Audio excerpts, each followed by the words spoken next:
Oke semua, tadi video pertama sudah ya, itu cukup panjang ya sebenarnya identitas trigonometri ini. Oke, sekarang saya akan bahas yang kedua. Ini adalah rumus jumlah dan selisih sudut ya. Jumlah dan selisih sudut. Oke, kita akan mulai ya. Ini dengan adanya rumus ini kita bisa menghitung lebih banyak sudut ya. Nah, misalnya begini, mau menghitung nilai sinus 15 derajat, kosinus 75 derajat, itu bisa kita gunakan rumus ini. Sudut yang tidak ada di tabel itu bisa dicari. Ya, kosinus 15 derajat, kemudian sinus 75 dan sudut lainnya yang tidak ada di tabel itu bisa dicari. Sudut yang ada di tabel pun bisa. Misalnya sinus 135 derajat, bisa pakai juga rumus ini. Nah, kita akan perhatikan pola rumusnya berikut ini. Saya tidak jelaskan dulu bagaimana mendapatkannya ya. Yaitu mungkin akan saya carikan waktu lain saja ya. Nah, nanti gini, kalian perhatikan polanya. Jadi ada pola rumusnya. Pada rumus sinus nanti tandanya sama ya.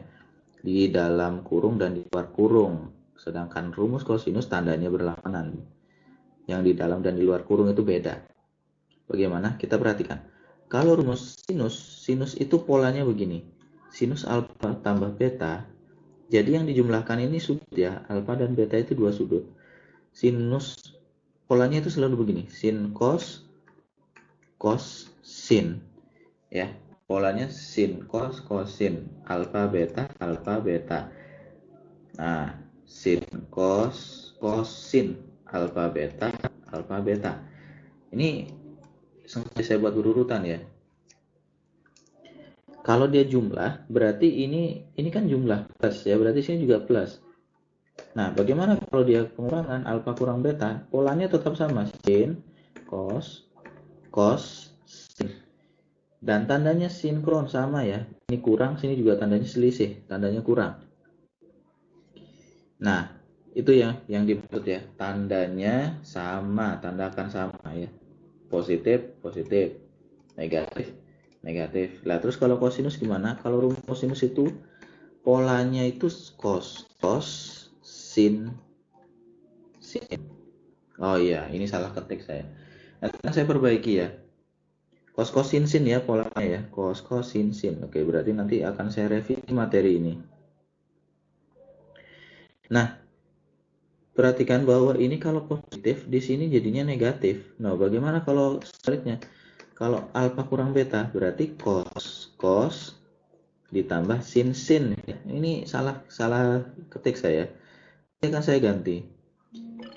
Nanti akan saya perbaiki. Nah, saya lanjut dulu ya sebelum perbaiki. Sebelum saya revisi. Nah, pola tangan itu begini. Rumus tangan itu polanya tan per 1 tan. Nah, kalau dia positif sudutnya jumlah, di sini jumlah dulu baru kurang. Sebaliknya, kalau pengurangan alfa kurang beta, tetap sama ya, tan 1 plus tan ya, tante ya, tante 1 tante gitu ya. Jadi ini positif, kalau ini positif di atas positif, bawahnya negatif. Ingat ya, ini harus beda tanda. Kalau ini negatif berarti atasnya negatif, bawah positif, beda tanda. Nah, ini saya akan revisi yang kosinus ya. Ini bukan kosinus tetapi ini sin ya, cos sin. Itu polanya rumus kosinus begitu. Sin. Oke. Cos sin. Bagaimana ya caranya mengingat ya? Silakan nanti kalian coba berkreasi ya bagaimana caranya mengingat pola ini. Sebenarnya bisa dicari tetapi pada kesempatan ini saya tidak jelaskan dulu karena butuh durasi yang panjang ya, sangat panjang. Ya itu saya rasa akan sulit ya untuk dijelaskan. Oke. Jadi ini positif, negatif, ada di sini negatif. Kalau di sini negatif, sini positif. Ya, perhatikan ini ya. Perhatikan polanya sin cos sin atau cos sin. Kemudian baru kalian lihat ini tandanya seperti apa. Kalau sinus tandanya sinkron sama, kalau kosinus tandanya berkebalikan. Nah, ini tangan seperti ini. Oke, ini ya ini saya saya pisah saja ya nanti untuk bahas contoh soal beda video ya. Ini saya cukupkan dulu. Kita akan bahas contoh soal video selanjutnya. Contoh soalnya itu seperti ini.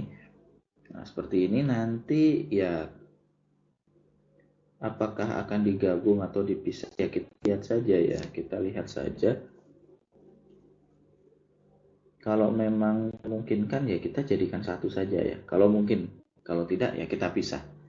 Oke, sampai jumpa di video pembelajaran selanjutnya. Kita akhiri dulu sampai di sini.